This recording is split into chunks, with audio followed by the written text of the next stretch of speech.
चले बाबा के पास, शिव बाबा के पास, मेरे बाबा के पास, शिव बाबा के पास।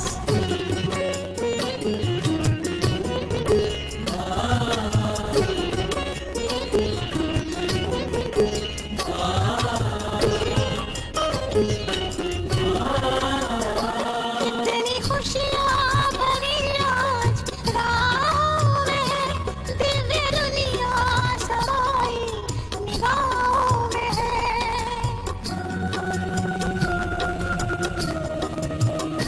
कितनी खुशियाँ भरी आज राहों में, दिव्य दुनिया समाई निगाहों में है।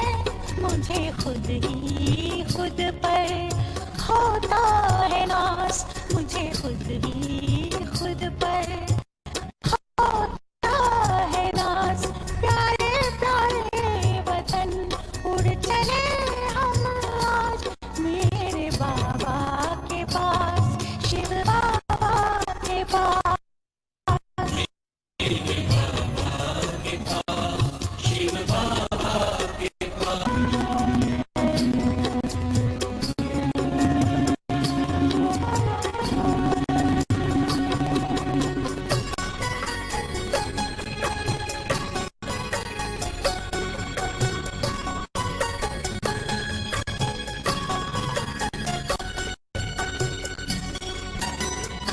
मुझको भाने लगी है नजरिया, तुमसे समझी है जीवन की बारीकियां।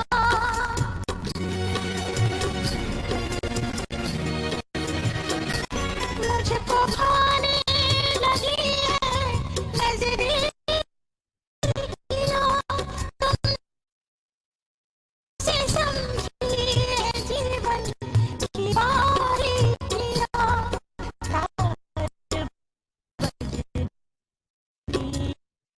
लगे और खनकते हैं सांस, तार बजने लगे और खनकते हैं सांस। प्यारे प्यारे वतन उड़ चले हम आज, मेरे बाबा के पास, शिव बाबा के पास।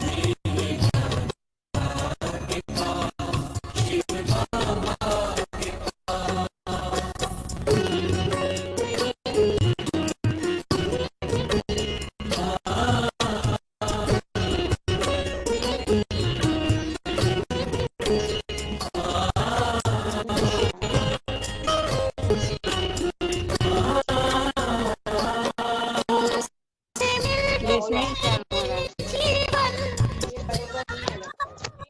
खराब हो जाएगा फूल। हाँ सितारा जगा।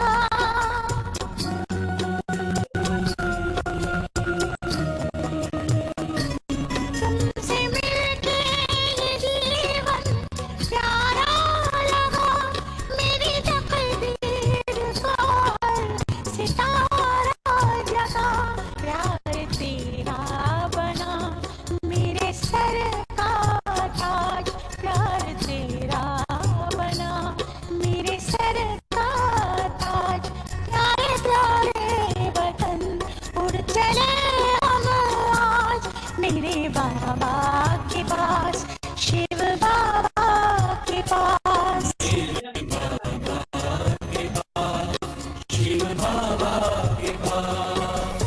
मन में लगन और प्रीत में मगन, मन में लगन और प्रीत में मगन, चले बाबा के पास, शिव बाबा के पास, मेरे बाबा के पास, शिव बाबा के पास।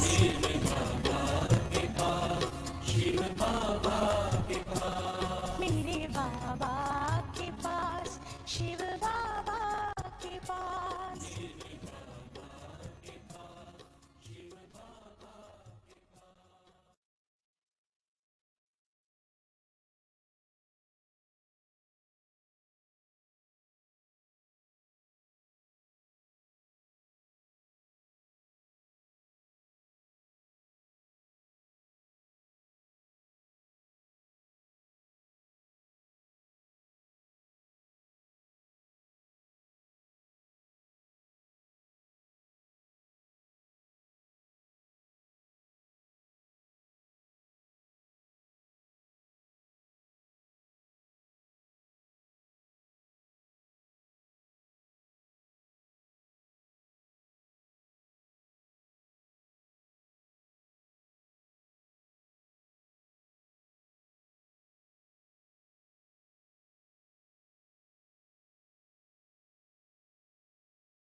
ओम शांति।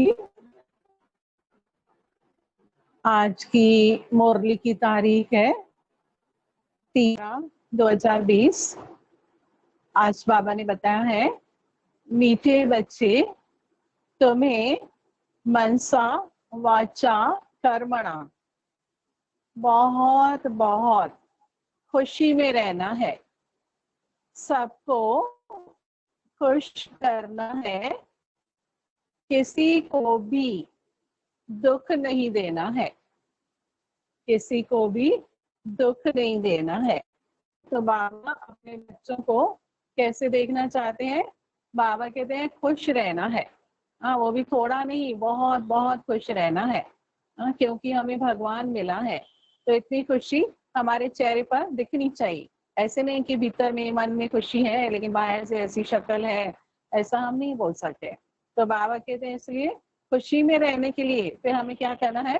दूसरों को दुख नहीं देना है। मनसा वाचा कर्मणा, कोई भी प्रकार से दुख नहीं देना है, क्योंकि अगर हम किसी को दुख देंगे तो हमें खुशी महसूस नहीं होगी। तो इसलिए बाबा कहते हैं खुशी दो और खुशी लो। अगर हम दूसरों को खुशी देंगे, सुख देंगे, तो वही रिटर्न में हमें मिलता रहेगा। तो बहुत बहुत खुशी में रहने की भी आदत डालनी है। हैबिट होती है ना एक, जैसे कई बार किसी को बहुत दुख की बातें सोचने की आदत होती है। जैसे ही बैठेंगे तो दुख की बातें याद आएगी, खुशी की बातें याद नहीं आती है। तो अगर आप दुख की बातें याद आएगी तो फिर दुख ही होगा ना। और अगर आप बैठते हैं तो खुशी की बातें याद करने की आदत डालनी है, क्योंकि पहले का जन्म और था। उसमें दुख तो हर एक को मिला है, तो वो क्यों याद करें? अभी तो हमारे लिए सुख के दिन आ गए ना। बाबा मिल गया तो सुख मिल गया। बाबा को बोलते भी है ना कि तुम्हें पाके हमने जहां पा लिया। तो फिर अभी हम दुख की बातें क्यों याद करें? जो हो गया सो हो गया, पास्ट इज पास्ट। तो वर्तमान को देखकर हमें बहुत खुशी में रहना है। बाबा को देख देख करके बाबा का शुक्रिया करना है, खुश रहना है। ये भी एक आदत बनानी है। और आपकी खुशी का चेहरा देख करके दूसरे को भी खुशी फील जरूर होगी, और ये सबसे बड़ी सेवा होगी। क्योंकि आज दुनिया में देखो सब कुछ मिल जाता है, लेकिन दूसरों को खुशी नहीं मिलती है, शांति नहीं मिलती है। तो ये खुशी का दान भी हो जाएगा। अगर हम खुशी में रहते हैं ना, तो दूसरे को खुशी मिली तो वो हमने जैसे खुशी का दान किया, तो इससे कितनी दुआएं मिलेगी। तो इसलिए खुशी का दान देना है हमें, तो हमें स्वयं को भी खुश रहना है। और उसके लिए अटेंशन क्या रखना है कि हम सारे दिन में किसी को भी मनसा वाचा कर्मणा कोई भी प्रकार से किसी को दुख न दें। ये अटेंशन जरूर रखना है। प्रश्न है, डबल अहंसिक बनने वाले बच्चों को कौन सा ध्यान रखना है? डबल अहंसिक बनने वाले बच्चों को कौन सा ध्यान रखना है? क्योंकि हम सभी क्या बन रहे हैं? देवी देवता। और देवी देवताओं की महिमा तो है अहिंसा परमो धर्म। तो अब बाबा कहते हैं कि डबल अहिंसक तुम बच्चे इस समय बनते हो। दुनिया में तो हिंसा ही हिंसा है, डबल हिंसा करते हैं, यहाँ फिर डबल अहिंसक। तो आज बाबा ने ये बताया है कि मन से भी अगर हम दुख देने का सोचते हैं तो वो भी जैसे कि एक प्रकार की हिंसा हो जाती है। फिर वाचा से अगर हमने किसी को शब्द बोला, अपशब्द, दुख देने वाला शब्द, तो उस शब्द से हमने किसी को दुख दिया तो वो भी हिंसा है।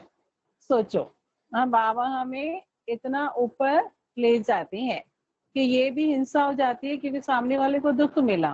तो कोई भी प्रकार की हिंसा हमें नहीं करनी है, क्योंकि हम डबल अहिंसक बन रहे हैं। तो सतयुग में देखो, कोई भी किसी को दुख नहीं देंगे और मन में सोचेंगे भी नहीं किसी को दुख देने के लिए। तो इसलिए बाबा कहते ऐसी स्थिति यहाँ भी चाहिए कि हम मन में देने का संकल्प न करें, क्योंकि दुख देंगे तो फिर दुख मिलेगा और हमें दुख तो नहीं चाहिए ना। किसी को भी पूछो कि आपको दुख चाहिए तो हाँ कहेंगे कोई भी? नहीं कहेंगे ना। हाँ, और अगर किसी को बोलेंगे शांति चाहिए, सुख चाहिए, तो बोलेंगे हाँ वो तो चाहिए, जरूरत है। तो हमें जो चाहिए फिर वही देना होगा दूसरों को।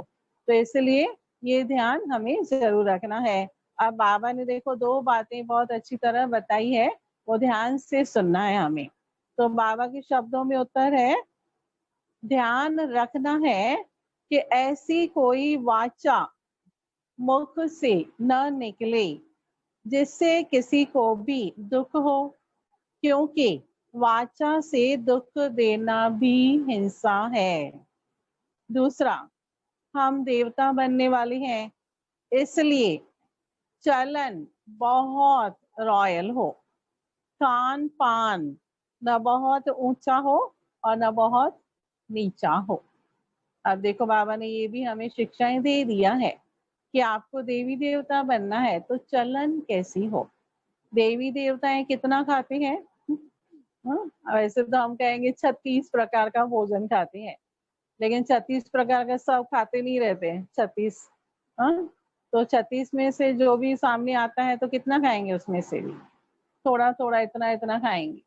हाँ, दादियों को भी हमने देखा है ना कि जैसे बहुत वैरायटी होती है तो इतना खाएंगे क्या दादियाँ? एक एक चम्मच खाली खाते हैं नाम मात्र, तो जैसे कि भोग लगाते हैं। तो सत्संग में भी ऐसे होगा। यहाँ तो कहेंगे कि हम थोड़ी वैरायटी खाते हैं, लेकिन खाते ही ज्यादा है ना, अच्छा लगता है तो और ज्यादा खाते हैं।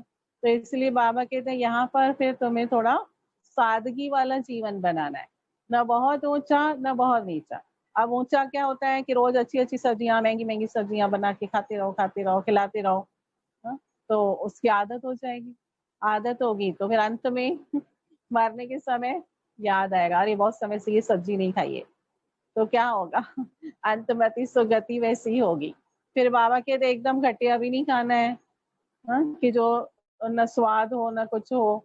हाँ? कई माताएं बोलती है ना, अभी नमक नहीं है खा लो, बाबा ने बोला है ना, हाँ? जो खिलाएंगे खाओ। बाबा ने ऐसे नहीं बोला है कि बिना नमक का खिलाओ किसी को, या ज्यादा मिर्ची डाल के खिलाओ, ऐसा नहीं है।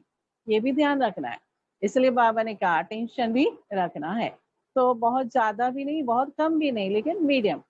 तो इस और लेकिन आदत, हाँ, फिर बाबा कहते हैं ना कि इतना हमें आसक्ति से नहीं खाना है, हाँ, न्यारी होकर के खाना है। शरीर को जैसे पेट्रोल, हाँ, डालते हैं गाड़ी में, पेट्रोल डलवाते हैं ना, तो कैसे हम न्यूट्रल रहते हैं, तो ऐसे ही, हाँ, जैसे शरीर में पेट्रोल डाल रहे हैं वैसे समझ करके हमें खाना है। टेस्ट के वश होंगे तो फिर समय पर ये आदत भी हमें धोखा देगी और परेशान करेगी।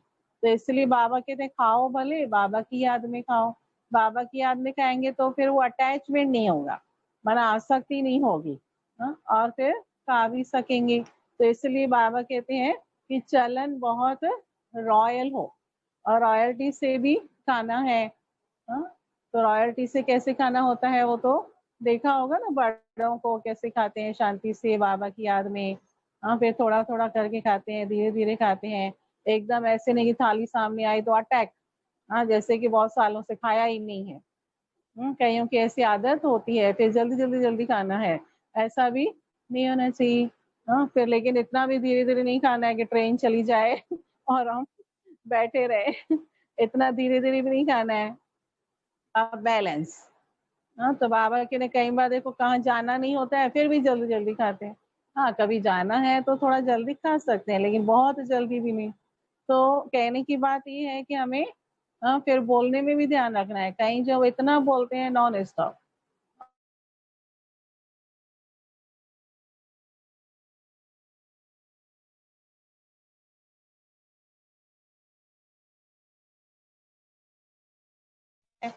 तो ये भी हमें जरूर सीखना है।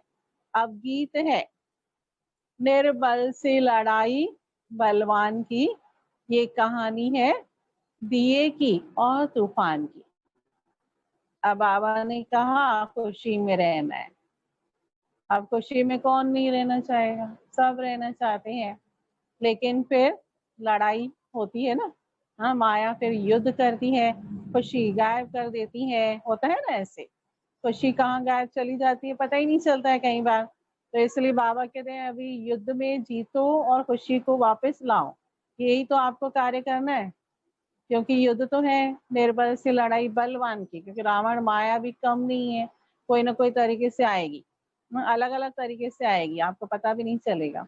फिर सोचेंगे ये भी माया है क्या, ये भी माया है क्या। तो माया के अनेक रूप हैं। कई रूपों को तो समझ भी नहीं पाएंगे, ऐसे भी रूप हैं। तो बाबा कहते हैं इसलिए जो भी होता है वो परीक्षा है।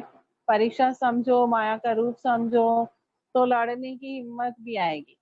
तो लड़ना तो जरूर है, हमारे साथ कौन है? स्वयं भगवान है। तो आखिर विजयी कौन होगा? हम होंगे। बाबा ने वरदान दे दिया है, विजयी भव। फिर बाबा ने कहा है ना, कल्प कल्प के विजयी तुम बच्चे ही हो, दूसरे थोड़ी ना है। तो इसलिए हमें ये नहीं सोचना है कि हम विजयी बनेंगे या नहीं, लेकिन दृढ़ संकल्प करना है। विजय हमारा जन्म सिद्ध अधिकार है। तो हम विजयी नहीं होंगे तो कौन होगा? हाँ, कभी कभी टाइम लग सकता है, लेकिन आखिर जीत सत्य की होती है। दुनिया में भी तो कहते ही है ना, भले अज्ञानी है लेकिन वो लोग भी कहते हैं कि आखिर सत्य की जीत होती है, और होती भी है। तो इसलिए बाबा कहते तुम तो सत्य की राह पर चल रहे हो ना, सत्य पिता शिव बाबा को याद कर रहे हो, तो क्यों नहीं जीत होगी। तो ये दृढ़ निश्चय हमें विजयी बनाएगा। ओम शांति।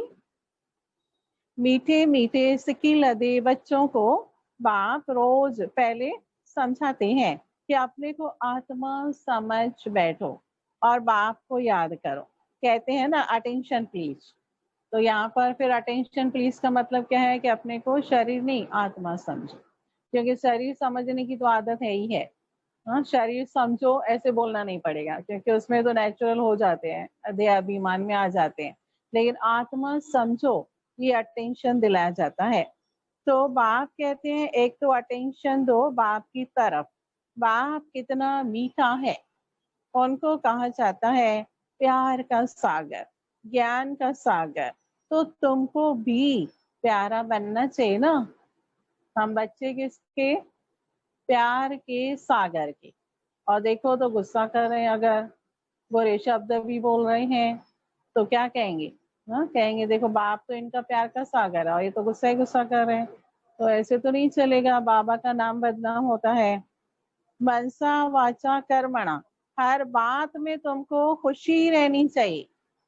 देखो बाबा कहते हैं सिर्फ बाहर से नहीं, लेकिन मन से, वचन से, कर्म से, हर प्रकार से खुशी रहनी चाहिए। तो देखो मन में अगर हमारे अच्छे अच्छे संकल्प हैं, खुशी के संकल्प हैं, तो खुशी रहेगी। फिर वाचा से अगर हम खुशी देने वाले बोल बोलते हैं, सुख देने वाले बोल बोलते हैं, तो खुशी रहेगी।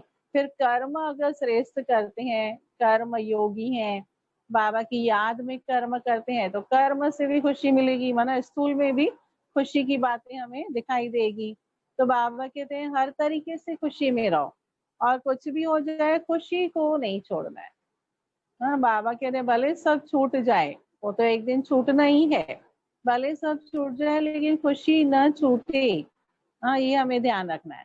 और अगर हम खुशी में रहेंगे ना, तो वो खुशी, उसमें इतनी ताकत है, खुशी के वाइब्रेशन उन सब चीजों को हमारे तरफ खींचेगी जो हमको चाहिए। जो हमारे लिए जरूरी है ना, वो खुशी की जो बातें हैं वो खींच लेगी। इसलिए बाबा कहते हैं खुशी में रहो, सब अपने आप मिल जाएगा।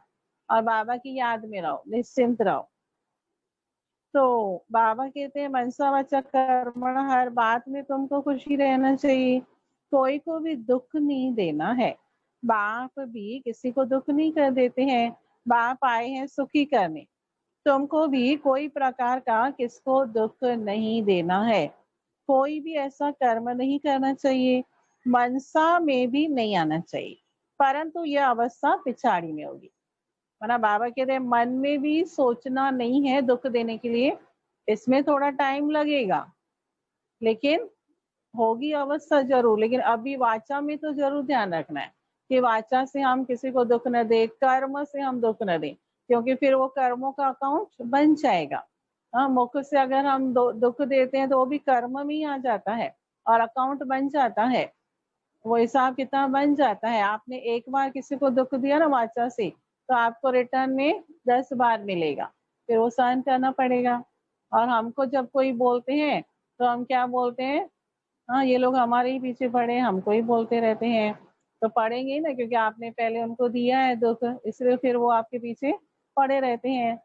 तो बाबा की याद में रह के अब उसको चुप करना है, बढ़ाना नहीं है। फिर ऐसे नहीं कि उसने 2 बोल बोले, हमने भी 4 बोल बोले, तो फिर वापस चुप करना पड़ेगा, वरना वो कंटिन्यू अकाउंट चलता रहेगा। तो अगर अकाउंट को क्लोज करना है तो हमें शांत रहना है, चुप रहना है और हिसाब किताब समझ के हमें उसको क्लियर करते हुए आगे बढ़ना है। तो बाबा कहते हैं कुछ न कुछ कर्म इंद्रियों से भूल होती है, अपने को आत्मा समझेंगे, दूसरे को भी आत्मा भाई देखेंगे, तो फिर किसको दुख नहीं देंगे। अब ये धारणा करने के लिए, माना हमें किसी को दुख नहीं देना है, इस धारणा के लिए फिर हमको ये धारणा करनी है कि हम आत्मा है, देही अभिमानी है, हर एक को आत्मा की दृष्टि से देखना है। क्योंकि अगर हम शरीर को देखेंगे तो क्या याद आएगा, समझो सांस आई सामने, अब शरीर को देखेंगे तो रिश्ता नाता याद आएगा ना, ये मेरी सांस है, तो देखने का नजरिया बदल जाएगा, फिर उनके साथ आप अच्छा व्यवहार कर पाएंगे, नहीं कर पाएंगे। लेकिन आत्मा समझेंगे तो वो रिश्ते नाते खत्म, आत्मा आत्मा भाई भाई, तो आप उनसे भी अच्छा व्यवहार कर पाएंगे। तो इसी प्रकार फिर और भी संबंध होते हैं ना, सास बहू देरानी जेठानी, बहुत सारे संबंध है जिसमें हमेशा कड़वाहट रहती है। लेकिन बाबा कहते हैं हर एक को आत्मा समझो तो आप किसी को दुख नहीं देंगे। हाँ, क्योंकि आप सोचेंगे ना कि ये आत्मा भी हमारा भाई है, बाबा के बच्चे, भले ज्ञान में हो या ना हो, लेकिन है तो बाबा के बच्चे ना, तो उनको हमें दुख नहीं देना है। तो बाबा कहते शरीर ही नहीं देखेंगे तो दुख कैसे देंगे, इसमें गुप्त मेहनत है, यह सारा बुद्धि का काम है। बाबा कहते मेहनत तो लगेगी कि हमें अटेंशन रखना है, दूसरे को दुख नहीं देना है, कभी कभी भूलें हो जाती है, दुख मिल जाता है दूसरे को, कभी कभी अनजाने में दूसरे को दुख मिल जाता है, चलो कोई बात नहीं आपसे भूल हुई, लेकिन फिर सॉरी तो बोल सकते हैं ना, बाबा को भी तो सॉरी बोलना है ना, क्योंकि हिसाब किताब तो चुकता करना पड़ेगा। तो बाबा को सॉरी बोलेंगे तो थोड़ा कम हो जाएगा। हाँ, और नहीं तो फिर क्या होगा, मन खाता रहेगा कि मैंने किसी को दुख दिया है, उसके दुख के वाइब्रेशन आपके मन को खींचेंगे और आपका योग ही नहीं लगने देंगे। तो इसलिए सॉरी तो बोलना ही है। हाँ, चलो कोई व्यक्ति को आप सामने से सॉरी नहीं बोल पाते हो तो मन ही मन में बोलना है।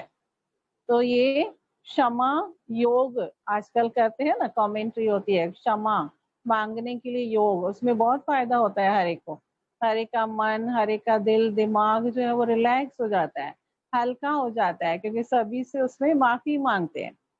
क्योंकि हमें पता नहीं है कि पिछले जन्मों में हमने किस किस को दुख दिया है, इस जन्म में भी हाँ कई बार किसी को दुख मिलता है तो मालूम नहीं है ना।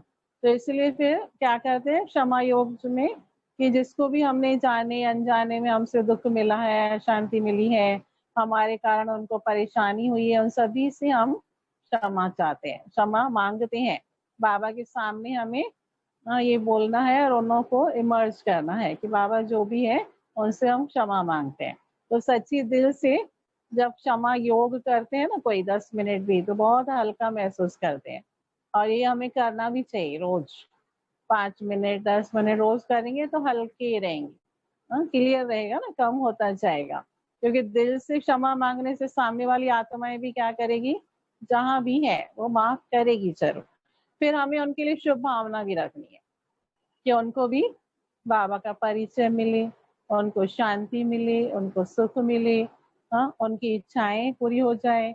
ये फिर हमें शुभ भावना भी रखनी है, ये भी सेवा करनी है ना, क्योंकि हमने दुख दिया है तो अभी सेवा करके पूरा करना है। तो ये भी बहुत अच्छी युक्ति है, तो ये भी हम कर सकते हैं सभी। तो बाबा कहते अभी तुम पारस बुद्धि बन रहे हो, तुम जब पत्थर बुद्धि थे तो तुमने बहुत सुख, तुम जब पारस बुद्धि थे तो तुमने बहुत सुख देखे, तुम ही सुखद धाम के मालिक थे ना। यह है दुख धाम, यह तो बहुत सिंपल है, वह शांति धाम है, हमारा स्वीट होम। फिर वहां से पार्ट बजाने आए हैं, दुख का पार्ट बहुत समय बजाया है, अब शांति धाम चलना है। इसलिए एक दो को भाई भाई समझना है। अब बाबा के ने बहुत पार्ट बजा लिया, 84 जन्म। हाँ, पहले तो सुख का पार्ट था, फिर 63 जन्मों से दुख का पार्ट। हाँ, बहुत दुख मिला। अब बाबा कहते हैं चलो घर। तो घर कैसा है हमारा, एकदम साइलेंस, शांति धाम, मुक्ति धाम। वहां हम आत्माएं कैसे रहेंगी? एकदम शांत, बंधनों से मुक्त। तो ऐसी अवस्था बन जाएगी। आत्मा आत्मा को दुख नहीं दे सकती। अपने को आत्मा समझ, आत्मा से बात कर रहे हैं, आत्मा ही तख्त पर विराजमान है। यह भी शिव बाबा का रथ है। अब हर एक की आत्मा का तख्त कौन सा है? हाँ, आत्मा यहाँ रहती है तो हर एक की आत्मा का ये तख्त है। हाँ, देखो वैल्यू तो आत्मा की है ना। आत्मा है तो सब आपको पूछते हैं। आत्मा निकल जाएगी तो कोई आपके शरीर को पूछेगा क्या? हाँ, आपके शरीर की कोई महिमा नहीं है, आत्मा की महिमा है, आत्मा की वैल्यू है। तो इसलिए बाबा कहते हैं अपनी अवस्था में रहो कि मैं आत्मा हूँ। वैल्यू तो मुझे आत्मा की है, तो मुझे इस शरीर के द्वारा अच्छे कर्म करने हैं। हाँ, ये हमें ध्यान रखना है। फिर बाबा कहते हैं, बच्चियां कहती है कि हम शिव बाबा के रथ को श्रृंगारते हैं, शिव बाबा के रथ को खिलाते हैं। ब्रह्मा बाबा के रथ में शिव बाबा आते हैं ना, तो उनको भी श्रृंगारते हैं। तो शिव बाबा ही याद रहता है, वह है ही कल्याणकारी बाप। कहते हैं मैं 5 तत्वों का भी कल्याण करता हूँ। आत्माओं सहित सारी सृष्टि का कल्याण। फिर उसमें 5 तत्व भी आते हैं, पशु पंछी, सबका उद्धार हो जाता है। तो सबका उद्धार करते हैं। कई लोग पूछते हैं ना कि चलो आत्माओं को तो मुक्ति मिलेगी, फिर जानवरों का क्या? तो उनको भी मिलेगी ना मुक्ति। 5 तत्वों को भी जब दुख से मुक्ति मिलती है तो जानवरों को भी मिलेगी, सबको मिलेगी। तो इसलिए पूरी सृष्टि को बाबा परिवर्तन करने के लिए तो आए हैं ना। वहां कोई भी चीज कभी तकलीफ नहीं देती है। यहाँ तो कभी तूफान, कभी ठंडी, कभी क्या होता रहता है, वो तो देख ही रहे हैं सब। वहां तो सदैव बाहरी मौसम रहता है, दुख का नाम नहीं। वह है हेवन। तो बाप आए हैं तुमको हेवन का मालिक बनाने। ऊंचे ते ऊंचा भगवान सुप्रीम टीचर भी है, तो जरूर ऊंचे से ऊंच बनाएंगे। तुम ये लक्ष्मी नारायण थे ना। बाबा स्मृति दिलाते हैं कि फील करो, महसूस करो कि तुम ही लक्ष्मी और नारायण के जैसे थे, देवी देवता थे। और वहां कैसे थे वो याद करो, तो आपके जो संस्कार हैं अंदर भरे हुए हैं वो इमर्ज होंगे और वो चलन रॉयल हो जाएगी। तो बाबा कहते ये सब बातें तुम भूल गए हो। वह बाप ही बैठ समझाते हैं। ऋषि मुनियों आदि से पूछते थे कि आप रचयिता और रचना को जानते हो? तो क्या कहते थे? नेति नेति। जबकि उनके पास ही ज्ञान नहीं था तो फिर परंपरा कैसे चल सकता? तो बाप कहते हैं यह ज्ञान मैं अभी ही देता हूँ। तुम्हारी सदगति हो गई, फिर ज्ञान की दरकार नहीं, दुर्गति होती ही नहीं। सत्य को कहा जाता है सदगति, और यहाँ फिर क्या है? दुर्गति। परंतु यह किसको पता नहीं कि हम दुर्गति में हैं। बाप के लिए गाया जाता है लिबरेटर, गाइड, खेवैया। विषय सागर से सबकी नैया पार करते हैं, उसको कहते हैं क्षीर सागर। भगवान को कहते हैं ना कि नैया मेरी पार लगाओ। हाँ, भाव सागर, विषय सागर कहते हैं कि इससे हमारी नाव, जीवन की जो नाव है वो ले जाओ। हाँ, नैया मतलब नाव। तो अब नाव माना वो नाव थोड़ी ना है जो नदी में या समुद्र में तैरती है, वो नाव नहीं है, जीवन रूपी नाव। हाँ, क्योंकि विषय सागर कहाँ है? माना ये विकारी दुनिया है, दुखों की दुनिया है। हाँ, कई प्रकार की परिस्थितियों की दुनिया है। तो इससे पार लगाने के लिए भगवान को ही बुलाते हैं ना। तो बाबा कहते हैं अभी तुम्हारी नाव तो क्या हो रही है? तैर रही है, क्योंकि खेवैया स्वयं भगवान है। तो सत्य की नाव में हम सभी बैठे हैं, वो कभी डूबेगी नहीं। विष्णु को क्षीर सागर में दिखाते हैं। यह सब है भक्ति मार्ग का गायन। बड़ा बड़ा तालाब है जिसमें विष्णु का बड़ा चित्र दिखाते हैं। ऐसे कोई ने बताया था शायद कि नेपाल में या कहाँ बहुत ही बड़ा विष्णु का क्षीर सागर में चित्र है। बहुत लंबा है, मतलब 40-50 फीट। तो दिखाते हैं ऐसे। तो बाबा कहते हैं कि अभी विष्णु जी इतना 40-50 फीट का थोड़ी ना होगा। वहां भी देवी देवता है, कैसे होंगे? 6 फीट से ज्यादा किसी की हाइट नहीं होगी। लेकिन मीडियम होते हैं सब, ना बहुत लंबे होते हैं ना बहुत बौने होते हैं, मीडियम सब। हर बात मीडियम होती है। तो ये तो उनकी महिमा है, इसलिए वो लंबा लंबा दिखाते हैं। और उनको क्षीर सागर में दिखाते हैं, माना उनके राज्य में सब मिलकर रहते हैं। क्षीर खंड माना सिंधी शब्द भी है ये, कि क्षीर माना दूध को बोलते हैं और खंड माना शक्कर। तो दूध और शक्कर को जब मिलाते हैं और कोई पीते हैं तो हाँ, उनको शक्ति मिलती है ना, और अच्छा भी लगता है, मीठा भी लगता है। और लोन पानी, लोन माना नमक को बोलते हैं और पानी माना पानी। तो पानी में नमक डालेंगे तो कोई को अच्छा लगेगा पीने के लिए, खारा पानी कौन पिएगा? तो इसलिए लोन पानी होना माना बाबा कहते हैं आपस में लड़ते हैं ना, टकराव होता है, फिर आपस में मन मुटाव माना मन से थोड़ा गिरना आती है, एक दो से नफरत पैदा हो जाती है। एक दो को देख के दूर भागते हैं, घर में भी होता है ना, कोई कोई आपस में लड़ते हैं, फिर एक दो दिन बातें नहीं करेंगे, इधर उधर चले जाएंगे। तो ये सब क्या हो जाते हैं, जैसे लून पानी हो जाते हैं। लेकिन बाबा कहते हैं मिल के रहो, एडजस्ट करके रहो, एक दो का समा करके एडजस्ट करके रहो। तो क्षीर खंड होकर रहना है। तो बाबा समझाते हैं तुमने ही सारे विश्व पर राज्य किया है, अनेक बार हार खाई और जीत पाई। बाप कहते हैं काम महाशत्रु है, उन पर जीत पाने से तुम जगत जीत बनेंगे। तो खुशी से बनना चाहिए ना। बलग्रस्त व्यवहार में प्रवृत्ति मार्ग में रहो, परंतु कमल फूल समान पवित्र रहो। अभी तुम कांटों से फूल बन रहे हो, हम क्या बन रहे हैं? कांटों से फूल। समझ में आता है? यह है फॉरेस्ट ऑफ थॉर्न्स, कांटों का जंगल।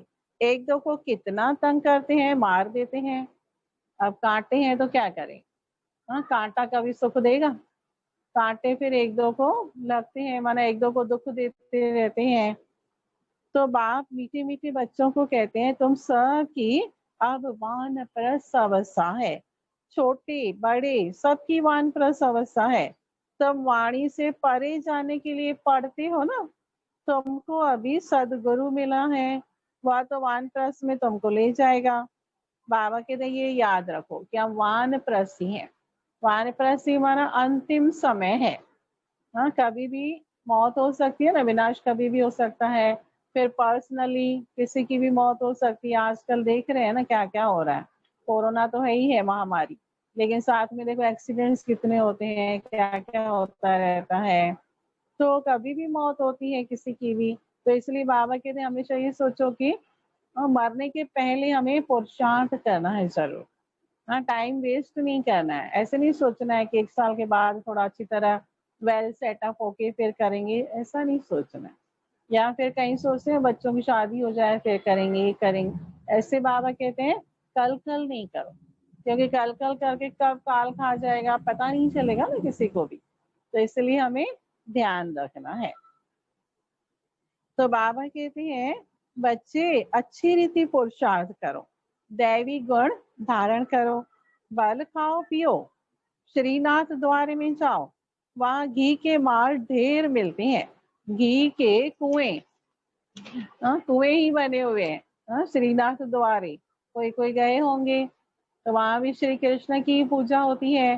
तो बाबा कहते हैं उनको भोग लगाते हैं ना, तो 56 प्रकार का भोग लगाते हैं। भारत में प्रसिद्ध है ना 56 भोग। और फिर घी में बनाते हैं वो भी सब चीजें, है ना, प्योर घी में। तो एक तरफ बहुत भोग लगाते हैं और दूसरा फिर क्या होता है, जगन्नाथ का मंदिर। हाँ, वो शायद पुरी में है, कटक में है। तो वहां पर फिर सिर्फ चावल का भोग लगाते हैं। है ना, सोचो एक तरफ 56 भोग, दूसरी तरफ सिर्फ चावल। तो ये क्या है? हाँ, तो जगन्नाथ इस समय ब्रह्मा बाबा है और संगम युग में सादा जीवन है ना, तो इसलिए सिर्फ दिखाया है चावल। और फिर श्रीनाथ माना जहाँ श्री कृष्ण रहते हैं, तो वहां तो 56 भोग है ही है। तो ये उसका यादगार है। तो बाबा कहते हैं फिर खाते कौन है? पुजारी। जगन्नाथ के मंदिर में देवताओं के गंदे चित्र भी हैं, वहां चावल का हंडा बनाते हैं। वह पक जाने से 4 भाग हो जाते हैं। सिर्फ चावल का ही भोग लगता है, क्योंकि अभी साधारण है ना, साधारण जरूर है लेकिन सिर्फ चावल ही तो नहीं खाते ना। बाबा के बच्चे जो है, बाबा ने ये थोड़ी कहा है कि सिर्फ चावल ही खाओ बस।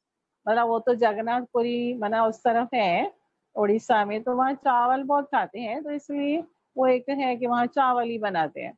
लेकिन बाबा तो कहते हैं ना, भले आराम से जो खा सकते हो खाओ, लेकिन ज्यादा नहीं खाओ। और इतना ज्यादा नहीं खाना है कि जो नींद आती रहे, आलस से आता रहे, क्योंकि ज्यादा खाने से बुद्धि पर भी असर होता है। तो इसलिए वो बुद्धि का कैचिंग पावर कम हो जाता है। तो इसलिए इतना ज्यादा नहीं खाना है जो नींद आती रहे, लुढ़कते रहे इधर उधर सब जगह। हाँ, क्योंकि हाजमा करने, हजम करने के लिए भी फिर उतनी ताकत लगेगी ना शरीर को, हार्ट को। तो इसलिए फिर बाबा कहते हैं भारी हो जाएगा, सिर भारी, मन भारी, दिल भारी, बुद्धि भी भारी, उसका असर होता है सर। तो इसलिए बहुत ज्यादा नहीं खाना है, मीडियम। और स्वास्थ्य के हिसाब से भी आजकल डॉक्टर्स क्या कहते हैं कि जितना आवश्यक है उससे थोड़ा कम ही खाना अच्छा है, और उससे हेल्थ अच्छी रहेगी। हाँ, ज्यादा खाने से हेल्थ खराब होती ही है। तो ये भी हमें मदद करती है बातें। तो बाबा कहते हैं अभी देखो कितने गरीब हैं, खाने पीने को कुछ नहीं मिलता है। सत्युग में तो सब कुछ है। अब वहां पर देखो कुछ भी ऐसी चीज नहीं है जो अप्राप्त हो, माना जो हमें सोचना पड़े अरे हमारे पास ये चीज नहीं है, फिर उसके लिए मेहनत करनी पड़े। सत्युग में सब बिल्कुल नहीं होगा। और यहाँ क्या होता है, एक एक चीज के लिए सोचते हैं, ये भी चाहिए, फिर उसके लिए कमाना है, फिर ये चाहिए, उसके लिए कमाना।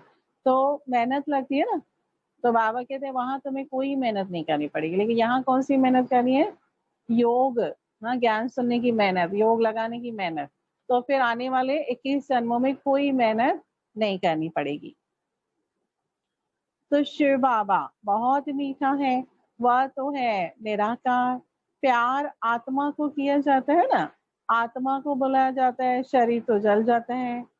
अब किसी का भोग लगाते हैं ना आत्माओं के निमित्त, तो आत्मा को याद करते हैं ना, शरीर को थोड़ी याद करते हैं। तो समझते हैं ना कि भाई आत्मा अविनाशी है, कहाँ ना कहाँ तो होगी। शरीर तो जल गया, वो तो सबने देखा, लेकिन आत्मा होती है, तो आत्मा से स्नेह प्यार होता है, इसलिए फिर उनको बुलाते हैं ना। और फिर श्राद्ध वगैरह करते हैं, तो उसमें उनको भोग जैसे कि अर्पित करते हैं। तो उनकी आत्मा को बुलाते हैं, ज्योति जगाते हैं। इससे सिद्ध है कि आत्मा को अंधियारा होता है। आत्मा है ही शरीर रहित, तो फिर अंधियारे आदि की बात कैसे हो सकती। वहां ये बातें होती नहीं, ये सब भक्ति की बातें। बात कितना अच्छी रीति से समझाते हैं।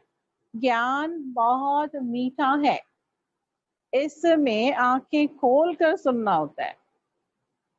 अब दुनिया में क्या बोलते हैं, कोई बातें बताते हैं तो क्या बोलते हैं, कान खोल कर सुनना। अब बाबा ने क्या कहा, आंखें खोल कर सुनना चाहिए। हाँ, ये तो विचित्र बात हो गई। तो बाबा आंखें खोल के क्यों बोलते हैं, बाबा कहते हैं कि बाबा को भी तो देखेंगे कि नहीं। हाँ, भगवान सामने है और हम आंखें नीचे करके बैठे हैं, तो ये तो डिसरिगार्ड हो गया ना।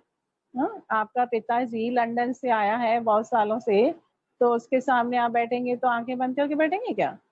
हाँ, या देखते हुए भी नहीं देखेंगे, तो ये क्या हो जाएगा, डिसरिगार्ड।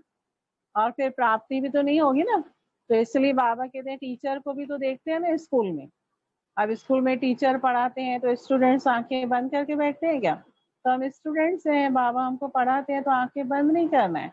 और आंखें खुली होगी ना तो कान भी खुले होंगे। आंखें बंद तो कान भी धीरे धीरे बंद हो जाते हैं। इसलिए बाबा कहते हैं आंखें खोलकर बैठना चाहिए, अटेंशन से सुनना चाहिए।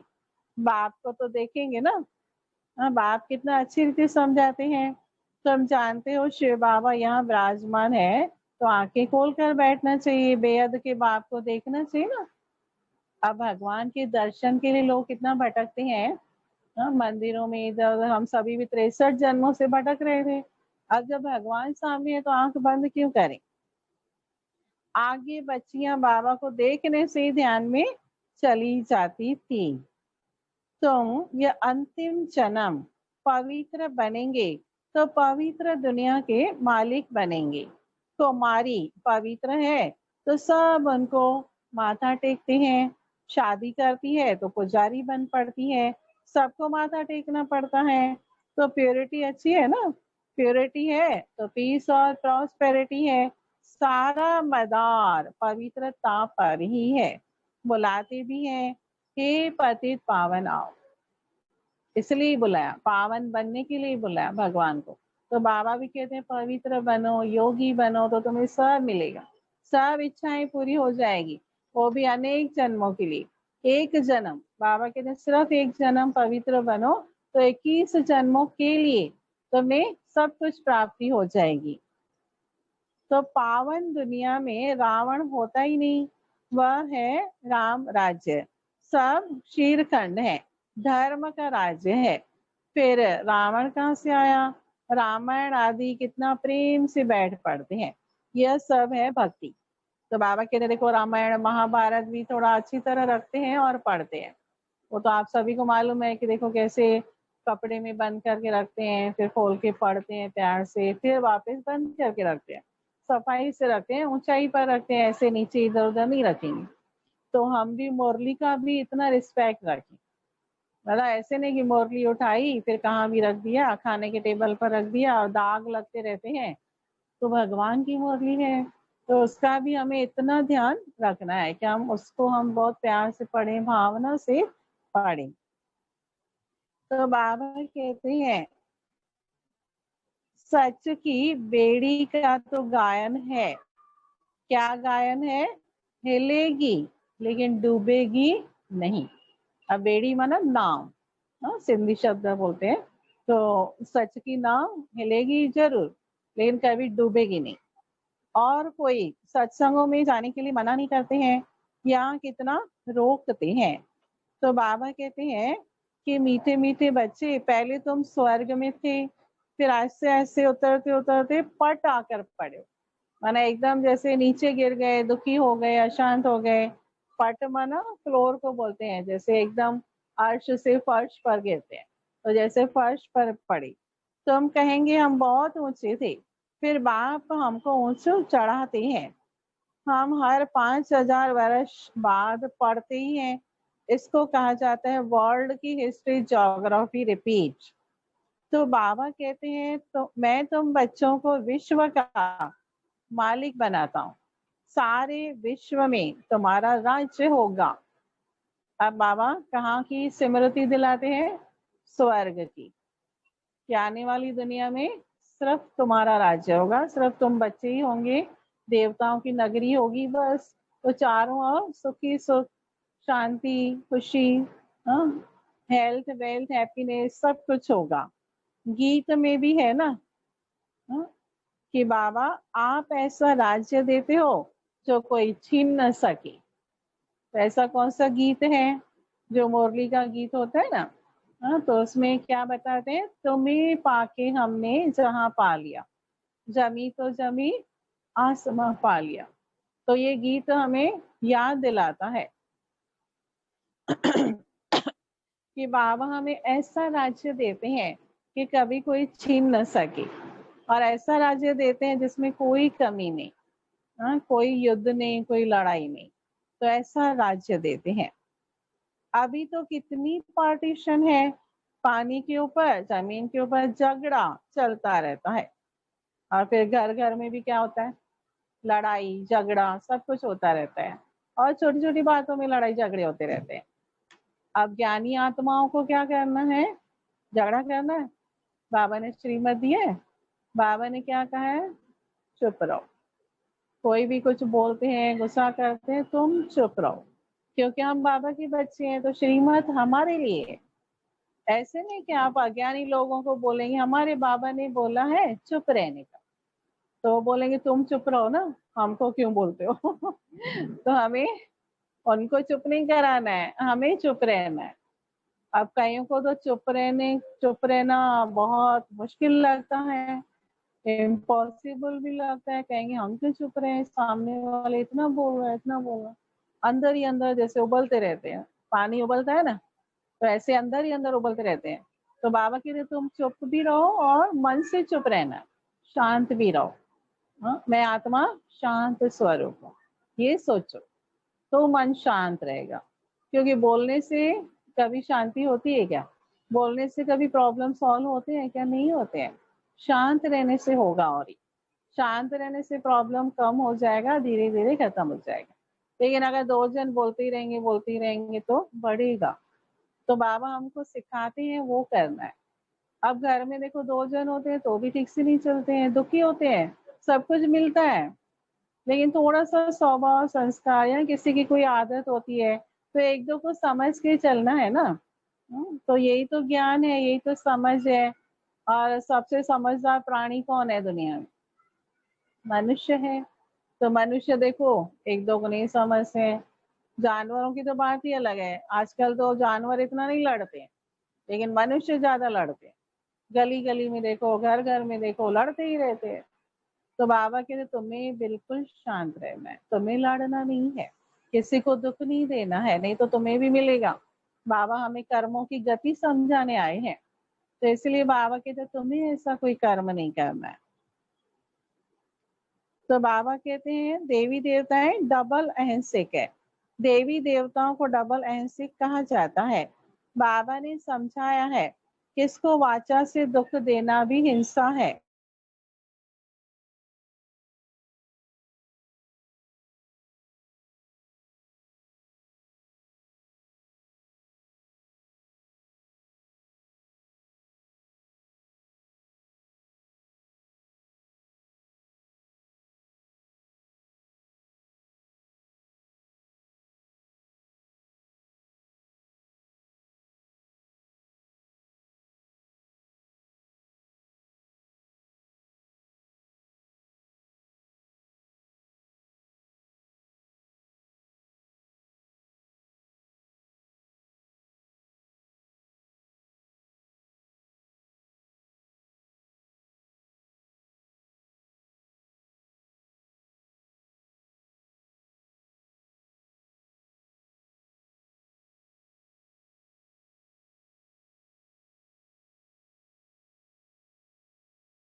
पालना करते हैं। बाल सब ब्रदर्स तो हैं, परंतु यह तो खेल है ना। बाप कहते हैं बच्चों को तुम कोई फिक्र नहीं करो। अब बाबा बच्चों को निश्चिंत बनाते हैं कि तुम्हें कोई फिक्र नहीं करनी है। अनाज की अभी तकलीफ है, वहां तो इतना अनाज हो जाएगा, बिगर पैसे जितना चाहे उतना मिलता रहेगा। अच्छा है बिना पैसे बाबा कहते हैं सत्युग में कोई हिसाब किताब करेंगे ही नहीं। हाँ, जैसे आपस में परिवार होता है ना, जिसके पास जो चीज ज्यादा है वो एक दो को देते रहेंगे बिना पैसे के। परिवार में तो कोई पैसों की लेन देन नहीं होती है। जैसे किसी के पास गेहूं ज्यादा है तो गेहूं सबको देंगे, किसी के पास चावल है तो सबको देंगे। तो वहां भी ऐसे ये बार्टर सिस्टम जिसको बोलते हैं, और वो भी दिल से देंगे, हिसाब नहीं करेंगे। यहाँ क्या होता है, यहाँ अगर समझो आपस में समझो मित्र संबंधी किसी को एक दो को कुछ देते भी है ना, तो फिर हिसाब करते हैं, देखो मैंने तो दिया था, आपने तो देखो देना चाहिए ना, आपको भी देना चाहिए, तो हिसाब किया ना। वहाँ हिसाब नहीं होगा, क्योंकि हर एक के पास जरूरत से बहुत ज्यादा होगा, कोई गरीब नहीं होगा वहां पर। जैसे कई लोग बोलते हैं ना कि अमेरिका डेवलप कंट्री है, वहाँ कोई नौकर नहीं होते हैं, नौकर नहीं मिलते हैं। तो जब यहाँ ऐसा है तो सत्युग में भी दास दासियां होंगे, लेकिन वो गरीब नहीं होंगे, उनके पास भी सब कुछ होगा। हाँ, जो उनके लिए होता जरूरी है उससे कई गुना ज्यादा होगा। तो कोई गरीब नहीं होगा, सब साहूकार होंगे। तो बाबा कहते हैं कि हम हेल्थ को भी ऐसा बना देते हैं जो कभी कोई रोग होवे ही नहीं, गारंटी है। अब देखो भगवान गारंटी दे रहा है कि अभी तुम आत्मा निरोगी बनती हो ना, तो शरीर भी निरोगी मिलेगा। तो आने वाले 21 जन्मों में कभी बीमार नहीं होंगे, हर जन्म में कभी बीमार नहीं होंगे। फुल टाइम माना 150 साल उम्र होगी, उसमें भी एक बार भी बीमार नहीं होंगे। और यहाँ क्या होता है, तभी तो जन्मते ही बीमारियां शुरू हो जाती है और मरने तक भी बीमारियां ही चलती रहती है हर एक की।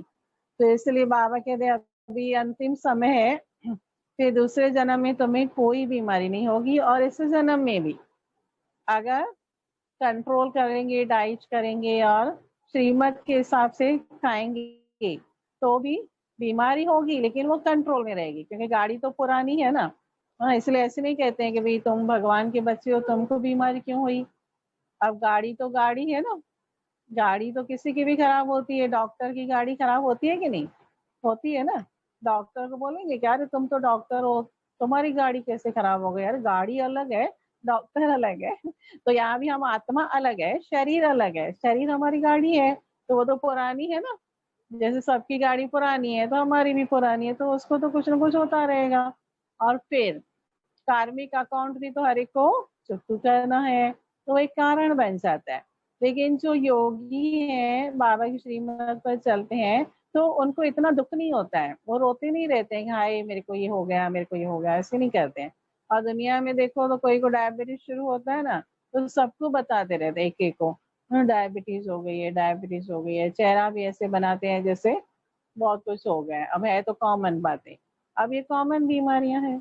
तो बाबा कहते हैं तुम बच्चे तो खुशी में रहते हो, बाबा की याद में रहते हो, अपने आप शरीर सहयोग देगा। अगर हम शरीर का ध्यान रखेंगे तो शरीर भी हमको समय पर सहयोग देगा। तो बाबा कहते हैं देखो तुम हेल्दी भी बन जाते हो, वेल्दी भी बन जाते हो, तो हैप्पीनेस तो रहेगी ही। तो बाबा कहते हैं कैरेक्टर भी हम इन देवताओं जैसा बनाते हैं, जैसा जैसा मिनिस्टर हो ऐसा उनको समझा सकते हैं, युक्ति से समझाना है। अब बाबा कहते हैं देखो दुनिया में भी लोग बोलते ही है ना, बहू कैसी चाहिए, लक्ष्मी की जैसी। हाँ, कोई भी ऐसे नहीं बोलते हैं कि हेमा मालिनी की जैसी बहू चाहिए या फिर ऐश्वर्या राय की जैसी ही चाहिए, बोलते हैं क्या, अभी तक भी नहीं बोलते हैं ना। भले सुंदर चाहिए उनको, लेकिन कहेंगे क्या, लक्ष्मी जैसी। क्यों, लक्ष्मी में सुंदरता भी एक गुण भी है, तो मेन तो गुण चाहिए ना। बाकी अगर सुंदर है और दुनिया भर के अवगुण है, आते ही सबसे झगड़ा करती है, तो सुंदरता किस काम की। वो तो शरीर की सुंदरता है, विनाशी है। हाँ, आत्मा निकल जाएगी तो सुंदरता खत्म। अच्छा, सुंदरता भी हमेशा कहाँ रहती है। हाँ, जैसे जैसे बड़े होते जाते हैं तो सुंदरता गायब, तो उसका अभिमान क्यों। और अगर कोई व्यक्ति सुंदर है लेकिन दुख दे रहे हैं तो वो अच्छा थोड़ी लगेगा। तो इसलिए बाबा के तो यहाँ सुंदर भगवान है,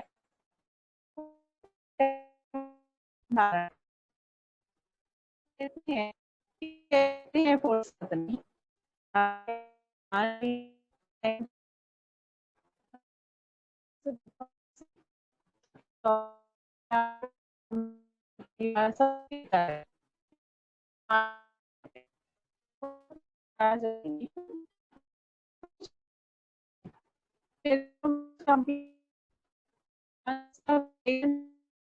तो बहुत कुछ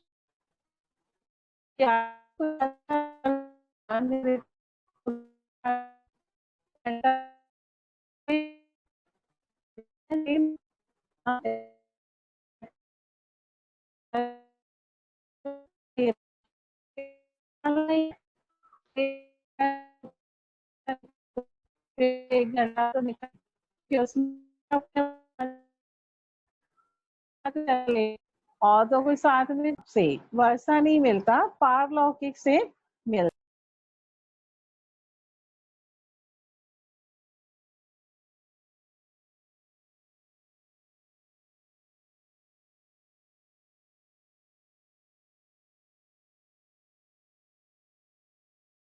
ये सब कर्म इंद्रियां चलती है, तो आत्मा ही इन कर्म इंद्रियों से कार्य करा रही है। तो ये हमको ज्ञान तो है, समझ भी है, लेकिन फिर भूल भी जाते हैं। मतलब इन इंद्रियों को यूज करते समय भी याद रहे ना। तो इसलिए बाबा कहते हैं कि हाँ, तुम कानों के द्वारा सुनने वाली आत्मा हो, ये महसूस करना है। कि माना जैसे मैं आत्मा इस कुटिया में बैठी हूँ, तो कान इंस्ट्रूमेंट है, तो उनसे हम सुन रहे हैं, आंखें हैं उनसे देख रहे हैं, हाथों से कर्म कर रहे हैं, तो मैंने ये फीलिंग्स आनी चाहिए कि मैं इनसे अलग हूँ, और ये कर्म इंद्रियां जो है वो अलग है। तो ब्रह्मरियां भी तुम हो, ज्ञान की बू बू करते हो, ज्ञान सुनाते सुनाते तुम किसी को भी विश्व का मालिक बना सकते हो। देखो बाबा कहते हैं आपके अंदर इतनी ताकत है कि किसी को ज्ञान सुना के उसको साहूकार बना सकते हो, विश्व का मालिक बना सकते हो। हाँ, दूसरों को देखो, कई लोग धन दान करते हैं, समझो भिखारियों को या गरीबों को, लेकिन उसको साहूकार नहीं बना सकते हैं वो। हाँ, क्योंकि उनका कार्मिक अकाउंट भी होता है और आदतें भी होती है। देखो तो शराब पीते रहेंगे, जुआ खेलते रहेंगे, तो वो कभी साहूकार बनेंगे? आप कितना भी उसको दो मदद करो, कितना भी मदद करो, आपका वेस्ट जाएगा, क्योंकि आखिर भी वो क्या करेगा, जुआ खेलेगा, हराएगा, शराब पिएगा, उसमें ही कमाएगा। इसलिए बाबा कहते हैं ऐसे लोगों को मदद मत करो, वो आपका पाप बन जाता है। और ये भी सिखाते हैं। तो ये हमें जरूर सीखना है, नहीं तो हम कर्मों के बंधन में बंध जाएंगे। तो इसलिए बाबा कहते हैं पात्र देख करके देना है। मैं जो सचमुच में उसको प्रॉब्लम है, तो पैसा नहीं देना चाहिए। बाबा कहते हैं भिखारियों को भी कुछ खाने की चीज दो, वो ठीक है। बाकी कैश देंगे तो क्या करते हैं, सिगरेट पियेंगे आपके ऊपर पाप, शराब पियेंगे आपके ऊपर पाप। तो ये भी हमें ध्यान रखना है। तो बाबा कहते हैं कि बाप जो तुम्हें विश्व का मालिक बनाते हैं, ऐसे बाप को क्यों नहीं याद करेंगे? अब बाप आया हुआ है तो वर्षा क्यों नहीं लेना चाहिए? ऐसे क्यों कहते हैं कि फुर्सत नहीं मिलती है? अब भगवान को कितना खराब लगता होगा, है ना? देखो जैसे आप अपने पिताजी को कहेंगे आपसे बातें करने के लिए हमको फुर्सत ही नहीं है, कितना बुरा लगेगा उनको। लेकिन भगवान रहम दिल है। भले हम कोई बोल भी देते हैं कि बाबा क्या करें, टाइम नहीं मिलता है, लेकिन बाबा नाराज नहीं होता है। लेकिन शिक्षा देता है कि देखो यही काम आएगा आपको, तो कम से कम थोड़ा तो मुझे याद करो। जो खिलाने वाला है, जो संभालने वाला है, उनको देखते भी नहीं है, याद भी नहीं करते हैं। सिर्फ 1 मिनट वो हाथ जोड़ दिया, बस हो गया। और बाकी पूरा टाइम मनुष्यों के लिए। तो बाबा कहते हैं कि अच्छे अच्छे बच्चे तो सेकंड में समझ जाते हैं। बाबा ने समझाया है, मनुष्य लक्ष्मी की पूजा करते हैं। अब लक्ष्मी से क्या मिलता है? तो सब क्या कहेंगे कि धन मिलता है। अब अमेरिका वाले लक्ष्मी की पूजा करते हैं क्या? वहां धन ज्यादा क्यों है? और भारत वाले लक्ष्मी की पूजा करते हैं लेकिन फिर भी गरीब है। ये कहाँ से हिसाब है? तो बाबा कहते हैं बात कुछ और है। ज्ञान धन इस समय मिल रहा है, तो ज्ञान धन से वो धन बढ़ता है। हाँ, तो इसलिए ज्ञान धन लेना है। तो बाबा कहते हैं लक्ष्मी तो है स्वर्ग की देवी, उनसे पैसे की भीख मांगते हैं। अम्बा तो है विश्व का मालिक बनाने वाली। संगम युग में ज्ञान सुनाकर, ज्ञान धन देकर को वो ऐसा साहूकार बना देती है जो हमेशा साहूकार रहेंगे, 21 जन्मों के लिए साहूकार रहेंगे। तो इसलिए बाबा कहते हैं सत्युग में कोई किसी से भीख मांगेगा ही नहीं, ना कोई लोन लेगा, क्योंकि किसी को जरूरत ही नहीं है। यहाँ देखो तो क्या होता रहता है, भिखारी तो नहीं है, फिर मंदिर में भी देखो अंदर जाएंगे भगवान के सामने तो मांगते ही रहेंगे। वो भी तो रॉयल भिखारी हुए ना। सौदा भी करते हैं कि हे भगवान तुम मेरा काम करोगे तो प्रसाद चढ़ाएंगे। तो ये भी हो जाता है, सौदा भी करते हैं। तो बाबा कहते हैं कि वो बातें एक अलग हो जाती है, लेकिन अभी तो बाबा खुद आकर हमें विश्व का मालिक बनाते हैं, तो सब कामनाएं पूरी हो जाती है। श्रीमत द्वारा सब कामनाएं पूरी हो जाएगी। देखो बाबा कहते हैं श्रीमत, भगवान की श्रीमत पर चलते रहो तो सब मनोकामनाएं पूरी हो जाएगी, अभी भी भविष्य में भी। हाँ, लेकिन गलत कामनाएं पूरी नहीं होगी। हाँ, जो बाबा कहते ना अशुद्ध अशुद्ध कामनाएं जो है वो रावण पूरी करता है, लेकिन जो अच्छी कामनाएं हैं, सुख की कामनाएं हैं, वो बाबा पूरी करता है जरूर। तो उसके लिए बाबा कहते हैं अच्छा संकल्प करो। हाँ, उसके लिए अपने कर्मों का भी अच्छा अकाउंट बनाओ। देखो आपके बैंक में अगर जमा होगा तो आपको समय पर कभी भी मिल जाएगा ना पैसा। अगर जमा ही नहीं किया आपने तो मिलेगा? हाँ, वो फिर लोन के रूप में लेना पड़ेगा आपको, फिर उसका भी इंटरेस्ट देना पड़ेगा। लेकिन जमा होगा तो आप उसमें से निकाल सकते हो ना। तो ऐसे ही पुण्य का खाता अभी जमा करना है, तो फिर हमें अपने आप मिलता रहेगा, हमारा सुख मिलता रहेगा। तो इसलिए सुख का खाता, हाँ, सेवा का खाता, ये सब जमा करते जाना है। वो आत्मा में रिकॉर्डेड है, वो हो जाता है, ऑटोमेटिक है सब। हाँ, वो किसी को दिखाई नहीं देता है, लेकिन ये सब ऑटोमेटिक हो जाता है। इसलिए जो कर्म करते हैं वैसा ही रिटर्न 10 टाइम्स ज्यादा मिल जाता है। तो इसलिए हमें कर्मों पर ध्यान जरूर रखना है कि दूसरे भले हमको दुख देंगे भी समझो, लेकिन हमें नहीं देना है ना। हम क्यों अपना हिसाब किताब खराब करें, हमें नहीं देना है। हमें चुप चुप करना है, भाई ठीक है, उसका हिसाब किताब था, पूरा कर लिया, हो गया, उसको भी बाबा के लिए माफ कर दो, उसका पार्ट ऐसा है, तो उसको माफ करना सीखना है। अच्छा, मीठे मीठे सिक्की लदे बच्चों प्रति माता पिता बाप दादा का याद प्यार और गुड मॉर्निंग। रूहानी बाप की रूहानी बच्चों को नमस्ते। और हम रूहानी बच्चों की रूहानी बाप दादा को याद प्यार, गुड मॉर्निंग और नमस्ते। अब धारणा के लिए हम मुख्य सार सुनेंगे। पहली पॉइंट है, इन कर्म इंद्रियों से कोई भूल न हो, इसके लिए मैं आत्मा हूं यह स्मृति पक्की करनी है। शरीर को नहीं देखना है, एक बाप की तरफ अटेंशन देना है। तो पहली धारणा क्या करनी है कि मैं आत्मा हूँ। भले पहला लेसन है, लेकिन बाबा कहते रोज पक्का करो। सुबह में पक्का करेंगे ना तो सारा दिन याद रहेगा, और फिर मित्र संबंधी नहीं दिखाई देंगे, आत्मा आत्मा भाई भाई, हाँ, ये दृष्टि रहेगी। और फिर मैं आत्मा राजा हूँ, है ना, क्योंकि मैं हूँ तो ये शरीर चलता है ना, नहीं तो नहीं चलेगा। तो मैं आत्मा राजा हूँ, तो मुझे कर्म इंद्रियों को चलाना है। हाँ, उसको हमें ऑर्डर देना है, ना कि कर्म इंद्रिय हमको चलाए, ये ध्यान रखना है। दूसरी पॉइंट, अभी वानप्रस्थ अवस्था है, इसलिए वाणी से परे जाने का पुरुषार्थ करना है। पवित्र जरूर बनना है। बुद्धि में रहे सच की नैया हिलेगी डूबेगी नहीं, इसलिए विघ्नों से घबराना नहीं है। हाँ, देखो घबराते हैं ना, कई बार थोड़ा सा कुछ प्रॉब्लम आता है, कुछ नया भी होता है, कुछ ज्यादा भी होता है, कभी कभी तो घबरा जाते हैं ना। तो बाबा कहते हैं घबराओ नहीं, क्योंकि आप सच की नाव में बैठे हो ना, उसका केवैया भगवान है।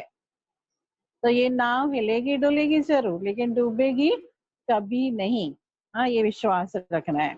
फिर बाबा ने वरदान दिया है आज, अहम और वहम को समाप्त कर रहम दिल बनने वाले विश्व कल्याणकारी भव। तो बाबा ने समझाया है, कैसी भी अवगुण वाली, कड़े संस्कार वाली, कम बुद्धि वाली, सदा गिलानी करने वाली आत्मा हो, लेकिन जो रहम दिल विश्व कल्याणकारी बच्चे हैं, वे सर्व आत्माओं के प्रति लवफुल के साथ लवफुल होंगे। लवफुल के साथ लवफुल होंगे, हाँ, दोनों बातें होगी, लवफुल भी होंगे और लवफुल भी। कभी वह वहम में नहीं आएंगे कि यह तो कभी बदल ही नहीं सकते, यह तो है ही ऐसे, या फिर यह कुछ नहीं कर सकते, मैं ही सब कुछ हूँ। बाबा के तो ये भरम हो जाता है कि मैं ही सब कुछ कर सकती हूँ, दूसरे नहीं कर सकते। कर सकते हैं, वो आपसे भी आगे जा सकते हैं, कभी भी जा सकते हैं। तो इसलिए हमें बाबा कहते हैं उसका अभिमान नहीं रखना है, ईगो नहीं रखना है। हमारे में अगर विशेषताएं हैं तो वो भी बाबा ने भरी ना। अच्छा, दूसरे में भी अगर कोई कमी है तो वो भी ठीक हो जाएगी। हमें शुभ भावनाएं रखनी है। तो इस प्रकार का अहम और वहम छोड़ कमजोरियों व बुराइयों को जानते हुए भी क्षमा करने वाले रहम दिल बच्चे ही विश्व कल्याण की सेवा में सफल होते हैं। तो हमें बाबा को फॉलो करना है कि देखो भगवान कितना रहम दिल है, हर एक को माफ करता है, भले कितने भी बड़े बड़े गुनाह करते हैं, लेकिन अगर दिल से माफी मांगते हैं मंदिर में जाकर, तो भगवान उनको भी माफ कर देते हैं और एक नया मौका देते हैं जीने के लिए। तो बाबा कहते तुम भी तो भगवान के बच्चे हो ना, तो भले किसी ने कितनी भी भूलें की, लेकिन फिर से हमें उनको मौका देना है, उनको माफ करना है, क्योंकि हम रहमदिल बाप के बच्चे मास्टर रहमदिल है। स्लोगन है, जहां ब्राह्मणों के तन मन धन का सहयोग है वहां सफलता साथ है। हाँ, क्योंकि बाबा के यज्ञ में कई कार्य होते हैं ना, हाँ, सेवाएं होती हैं, तो हर ब्राह्मणों के तन मन धन से होती है। ये पुरानी दुनिया स्वर्ग बनती है ब्राह्मणों के तन मन धन से, तो इसलिए बाबा कहते हैं आपका तन मन धन बहुत वैल्यूएबल है। हाँ, उसे हमें संभाल कर चलाना भी है, और फिर सेवा में लगा के अपना पदम पदम गुणा भाग्य भी बनाना है। हाँ, क्योंकि ऐसे नहीं फिर डिले हो जाए, क्योंकि ऐसे कई बार सोचते ना बाद में करेंगे बाद में करेंगे बाद में करेंगे, तो बाबा कहते हैं ऐसे डिले भी नहीं करना है। हाँ, इसलिए अपना भाग्य बनाते रहना है। अच्छा, ओम शांति। तो अभी हम सूचनाएं भी सुनेंगे थोड़ी। तो सूचनाएं हैं कि परसों शनिवार को 5 दिसंबर बाप दादा मिलन दिवस है, तो ये हमारे लिए खुशखबरी भी है, लेकिन ऑनलाइन बाप दादा मिलन है। अभी सब ऑनलाइन पर हो रहा है ना। हाँ, दुनिया में भी देखो ऑनलाइन शुरू हुआ, तो अभी हमारी भी सब सेवाएं ऑनलाइन हो रही है। तो ऑनलाइन में भी अगर हमारी बुद्धि की लाइन क्लियर होगी तो सचमुच में बाबा से मिलन का अनुभव होगा। तो शनिवार को परसों ही शाम को आप सभी जरूर पीएम टीवी में, पीस ऑफ माइंड टीवी में देख सकते हैं, या मोबाइल में भी देख सकते हैं। तो जरूर ये ऑनलाइन बाप दादा मिलन का प्रोग्राम देखें। और यहाँ पर भी हम बाप दादा को भोग लगाते हैं, जब मधुबन में भोग लगाते हैं ना, तो यहाँ भी लगाते हैं। और इसके अलावा फिर आने वाले रविवार को शाम को स्पेशल क्लास बहादुर भाई का रहेगा, तो टॉपिक और लिंक फिर वो बाद में हम आपको भेजेंगे व्हाट्सएप ग्रुप में। और आज देखो कईयों ने भोग लगाया है बाबा को बहुत प्यार से, तो उसमें एक भाई की नौकरी चली गई थी, छूट गई थी और फिर से मिली। वो भाई भी सामने ही है, मानखोड़ के विपिन भाई है। तो इसलिए बाबा का शुक्रिया करने के लिए जैसे कि उन्होंने भोग लगाया, तो बहुत अच्छा अनुभव भी है उनका। तो मुझे भी ऐसे ख्याल आया कि अभी हम एक ऐसा सेशन रखेंगे कि जिसमें सभी एक जो जो अपना अनुभव सुनाना चाहते हैं तो वो अनुभव सुनाए। हाँ, वरना ऐसे लॉकडाउन के समय में क्या क्या हुआ और कैसे विजयी बने, कैसे बाबा की मदद मिली, तो ये अनुभव भी सुना सकते हैं। तो वो फिर कभी हम रखेंगे जरूर। तो देखो उनको नौकरी मिल गई, 8-9 महीने लगी उनको, थोड़ा धीरज रखा लेकिन बाबा ने संभाल के फिर से दिला दिया। तो उन्होंने भी भोग लगाया। फिर किसी का अलौकिक बर्थडे है, किसी का लौकिक है, और कोई की बच्ची, हाँ, प्रजापति बाई के घर में बच्ची श्री लक्ष्मी की जैसी है ना, बच्ची ने जन्म लिया है, तो उनके लिए भी उन्होंने भोग लगा है, वो भी आए हुए हैं। तो इस प्रकार से बाबा देखो जो भी भोग लगाते हैं तो वतन में तो इमर्ज करते हैं, उनके अंदर एक विशेष शक्ति भी भरते हैं, उनमें शांति खुशी के वाइब्रेशन भी भर देते हैं। तो ये फायदा तो जरूर होता ही है। तो एक्स्ट्रा जैसे बाबा की मदद भी उनको मिलती है, क्योंकि बाबा के लिए किया तो बाबा उनके लिए भी जरूर करने के लिए बंधायमान हो जाते हैं। तो इसलिए ये भोग लगाना भी संगम युग में हम डायरेक्ट बाबा को भोग लगाते हैं, तो उसमें बहुत पुण्य हमारा जमा हो जाता है, जो हमको भविष्य में मिलता रहता है। तो इस प्रकार से आज भोग था। तो आने वाले गुरुवार को भी किसी को भी दिल हो भोग लगाने की तो फोन करके बता सकते हैं। अच्छा, ओम शांति। तो आज की मुरली में विशेष बाबा ने क्या पक्का कराया ये आप सभी को याद होगा। भोग तो पहले लगाया हमने बाबा को, फिर बाबा ने जो क्या शिक्षाएं दी वो याद रखना है कि आत्मा समझना है, आत्मा भाई भाई, तो किसी को आप दुख नहीं देंगे। शरीर को देखते हैं तो मित्र संबंधी दिखाई देते हैं तो फिर दुख दे सकते हैं, लेकिन आत्मा को देखेंगे तो दुख नहीं मिलेगा। और फिर विशेष खुशी में रहना है और दूसरों को भी खुशी देनी है। ये जरूर याद रखना है, क्योंकि इसकी डिमांड है दुनिया में। हाँ, खुशी जैसी खुराक भी नहीं है। खुशी में रहेंगे तो हेल्थ भी अच्छी रहेगी, अच्छी नहीं भी होगी ना तो हो जाएगी। और खुशी में रहेंगे तो सब मिलेगा आपको अपने आप। आपकी खुशी ही उन चीजों को आकर्षित करेगी आपके तरफ, आपको सब मिल जाएगा। तो हमेशा संतुष्ट रहना है, खुशी में रहना है कि देखो हमको बाबा ने जो दिया है बहुत दिया है। अब दुनिया में देखो कितने बेचारे भूखे प्यासे चल रहे हैं, और यहाँ आपको सब मिल रहा है। फिर थोड़ा सा कोई बोल देता है कुछ तो दुखी हो जाते, हाय हाय करते रहते हैं। ऐसा होना चाहिए? नहीं होना चाहिए ना। थोड़ा सा दुख मिलता है, अब इतना तो चला लो। दुनिया में कितना दुख है। हाँ, तो इसलिए थोड़ा सा दुख तो मिलेगा ही, रावण का राज्य है, फिर उसमें एडजस्ट करना है। हाँ, उसमें शक्तिशाली बनकर के उसका सामना करना है। जो भी परीक्षा होती है, विघ्न आते हैं, तो उसका सामना करना है, क्योंकि हमारे साथ कौन है? स्वयं भगवान। हमेशा निश्चय रखना है कि सच की नाव हिलेगी डुलेगी, लेकिन कभी भी डूबेगी नहीं। तो इतनी गारंटी है, बाबा ने और भी एक गारंटी दिया ना कि कभी भी बीमार नहीं होंगे। इतना बाबा सिखा देते हैं। तो 21 जन्मों के लिए निरोगी भी बनाते हैं, 21 जन्मों के लिए विश्व का मालिक भी बनाते हैं। तो ऐसे बाबा को हमें 1 घंटा तो जरूर देना ही चाहिए कम से कम। और अभी लॉकडाउन में तो जो 4 घंटा भी कोई कोई देखो देते हैं बाबा को ज्ञान योग सहित। हाँ, कोई 2 घंटा देते हैं, लेकिन 1 घंटा तो जरूर देना चाहिए। हाँ, और 1 घंटे में थोड़ा योग करना, थोड़ा मुरली पढ़ना, या ज्ञान अमृत पढ़ना, या हम ज्ञान की किताबें पढ़ना, कुछ तो होना चाहिए। तो यही हमारा जमा होगा जो हमारे साथ चलेगा। ये हमें ध्यान में रखना है। तो बाबा को बहुत बहुत शुक्रिया कहेंगे कि देखो हम बच्चों की कितनी संभाल करते हैं हम बच्चों की। तो इसलिए हमें खुशी में रहना है, और हाँ, दुखी नहीं होना है। और दुख की बातों को तो ऐसे भूलना है कि जैसे था ही नहीं। हाँ, वो पिछले जन्म का था, सब भूल जाओ, बीती सो बीती। दुख की बातों को याद भी नहीं करना है। क्यों याद करें? अभी तो हमें सुख का सागर मिल गया ना, अभी तो सुख मिल रहा है, उसको एंजॉय करो। फिर पिछले दुख के कारण अभी क्यों दुखी हो रहे हैं? तो ये आदत को बदलना होगा, खाली समझने से नहीं होता है ना।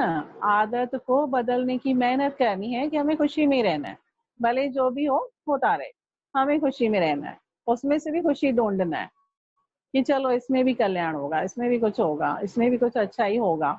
ऐसे सोचेंगे तो खुशी में रह पाएंगे। तो कुछ भी हो जाए लेकिन खुशी गुम न हो, ये ध्यान जरूर रखना है। अच्छा, ओम शांति। तो आप तो दुखी नहीं होंगे, आप तो सभी खुशी में ही होंगे। और अगर थोड़ा बहुत तबीयत ऊपर नीचे है तो वो भी ठीक हो जाएगी। बाबा की शुभ भावनाएं, हमारी भी शुभ भावनाएं हैं आप सभी के साथ। तो आप सभी कुछ भी हो, लेकिन आत्मा तो बीमार नहीं है ना। हाँ, बीमारी शरीर को है, आत्मा को नहीं है। आप आत्मा तो एकदम निरोगी बन रहे हैं, आप आत्मा तो बाबा के बच्चे हैं, जवान हैं। तो इसलिए दुखी नहीं होना है। और थोड़ा बहुत जो है वो भी सब ठीक हो जाएगा। बाबा की याद में बाबा को अर्पित कर देना है वो भी।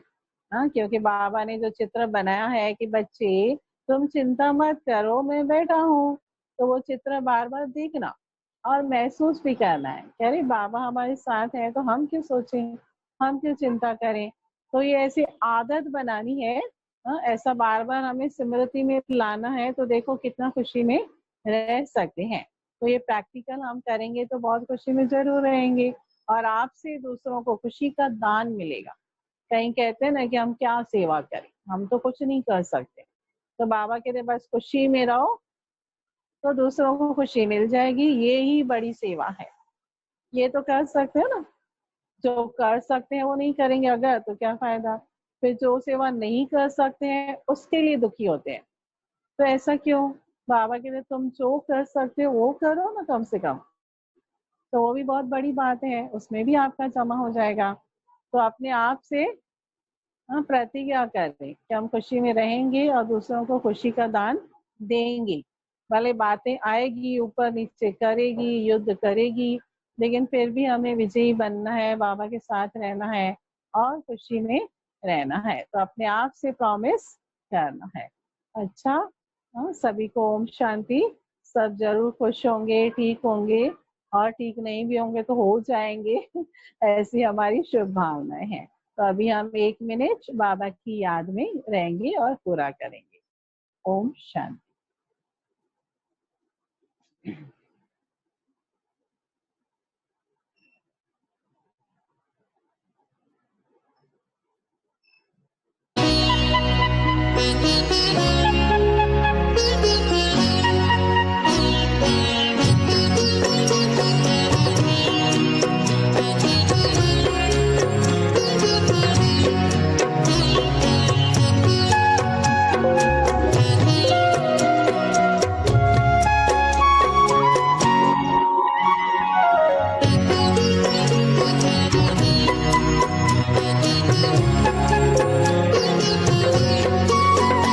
चरणों में जगह मांगी थी, हमें दिल में बसा लिया। चरणों में जगह मांगी थी, हमें दिल में बसा लिया। एक नजर के प्यासे नजरों में समा लिया।